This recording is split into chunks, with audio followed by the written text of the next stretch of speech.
Bonjour à tous, on se retrouve pour une nouvelle vidéo de Jeux Barjo à Bordeaux. Aujourd'hui je suis en solo en solo devant la caméra avec Pierre qui est là pour me soutenir, pour m'aider, hein, merci à lui. Aujourd'hui du coup on va présenter les petites nouveautés que vous voyez juste ici en commençant par la nouvelle série de puzzles Yellow. Donc des puzzles 1000 pièces avec des illustrations tirées de jeux de société. Dans cela, vous retrouvez King of Tokyo notamment, façon affiche de cinéma, ou façon case manga comics, ou façon stretchboard. Donc les petites illustrations faites par les illustrateurs, les petits essais faits par les illustrateurs avant de lancer les dessins pour de vrai. Je les trouve plutôt très jolis, moi j'aime beaucoup cette gamme de toute façon. Je les trouve très sympas, ces trois-là. Et maintenant on va parler de jeux de société. Je vais commencer par celui-ci parce qu'il menace de tomber depuis tout à l'heure.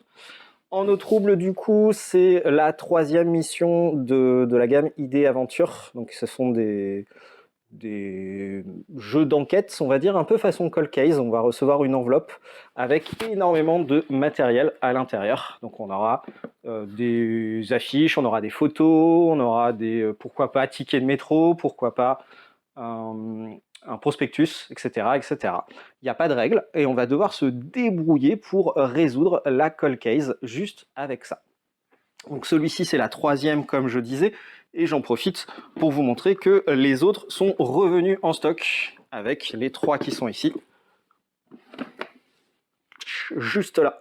Et d'ailleurs, j'en profite en ce moment, il y a une offre, si jamais ça vous intéresse, si vous aimez les enquêtes du genre, le 2 acheté, il y en a un troisième offert, donc n'hésitez pas. Hop, je vais le mettre de côté pour pas qu'il tombe, et je vais passer au gros bébé qui est juste ici. Earth, c'est le jeu initié / expert attendu du moment. Un jeu fait par Lucky Duck Games, du coup.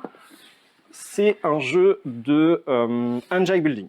Le but du jeu, ça va être de marquer un maximum de points de victoire. On va avoir des cartes qui vont générer des actions qu'on va poser devant nous. Ça va faire plein d'effets, etc., etc. C'est un jeu assez classique dans l'engine building. Ce qui va vraiment révolutionner le truc, la thématique, déjà, moi je la trouve très sympa, j'aime beaucoup les illustrations, très frais, très sur la planète, la nature, tout ça. Mais ce qui va vraiment révolutionner, c'est la mise en place de départ. J'ai regardé vite fait, il y a plus de 20 000 combinaisons possibles. Parce qu'au début de la partie, on va récupérer 3 cartes. Les 3 cartes, elles sont recto-verso. Et on va choisir lesquelles on veut pour notre slot de départ. Le slot de départ va nous déterminer quelles sont là où les ressources avec lesquelles on va commencer, combien de cartes avec lesquelles on va commencer, combien de cartes seront directement dans ce qu'ils appellent le compost, c'est des cartes qui vont permettre de générer des choses et des machins au cours de la partie. Vraiment très cool à ce niveau-là. La rejouabilité est quasiment infinie.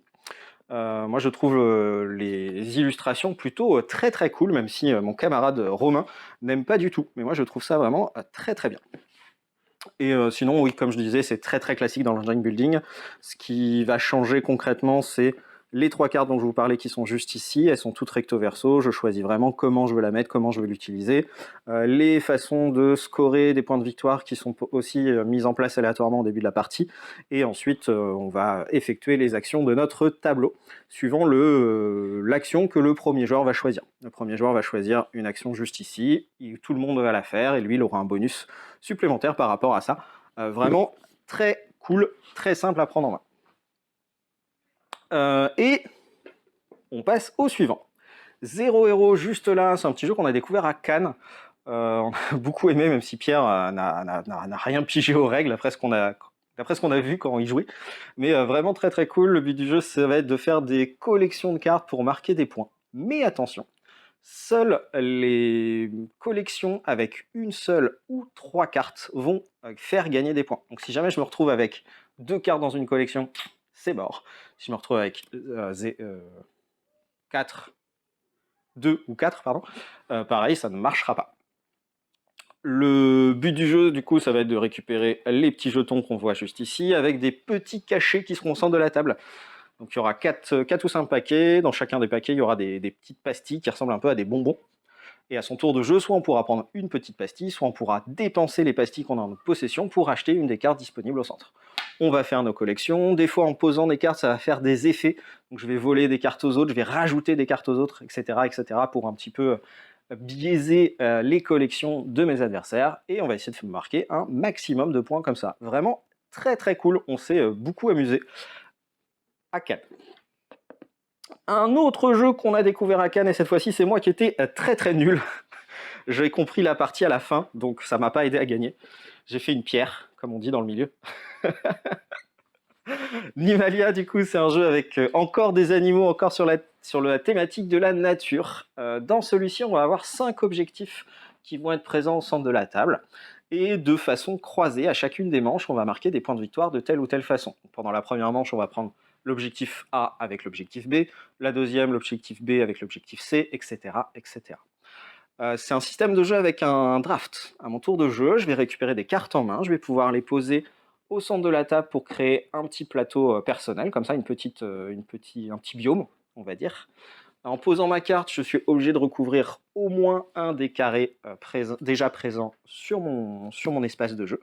Et je fais tourner le reste du paquet à mon voisin. Je récupère le reste du paquet de l'autre voisin et je vais pouvoir poser une carte, etc. Vraiment très très cool. Plein de petits coups bas qu'on peut faire. On peut beaucoup anti-drafter, donc piquer des trucs qui peuvent rapporter des points à nos adversaires ou alors leur laisser que les trucs qui leur en font perdre. C'est très très cool, on s'est bien marré, même si, encore une fois, j'ai été très nul. Voilà pour les nouveautés. Il me semble que j'ai fait le tour. On va parler maintenant de ce qui se passe au bar. Plein d'événements, plein de trucs. Déjà dimanche, si jamais vous jouez à Flesh and Blood, sachez qu'on organise notre premier skirmish. Donc un petit championnat pour se préparer au niveau juste au-dessus qui sont les World Tour National. Si jamais ça vous intéresse, n'hésitez pas, c'est en blitz, c'est à partir de 10h. On attend 32 joueurs, on espère faire le nombre de joueurs maximum. Il y a plein de cadeaux à gagner, des boosters, toutes les promos de la part de LSS, donc les éditeurs de Flesh and Blood. N'hésitez pas. Et autre événement important, le samedi 29. Si jamais ça vous intéresse, on fait un gros tournoi Magic en format Duel Commander où vous pouvez gagner un Biland. Donc c'est à partir de 16 joueurs, si je dis pas de bêtises. J'attends confirmation. Oui, c'est à partir de 16 joueurs du coup, donc il y a déjà suffisamment d'inscrits pour que ça soit le cas. Sachez qu'on fait gagner un Biland et c'est à 25 € le PAF. Et voilà. Ah, c'est lequel Biland? Tu t'en souviens? Désolation. C'est Désolation. Donc c'est le rouge-blanc? Non, perdu. C'est le noir-rouge. Ouais, le noir-rouge. Il essaie de me faire comprendre des trucs avec des signes, alors c'est compliqué. Et voilà, c'est tout pour moi. Ciao!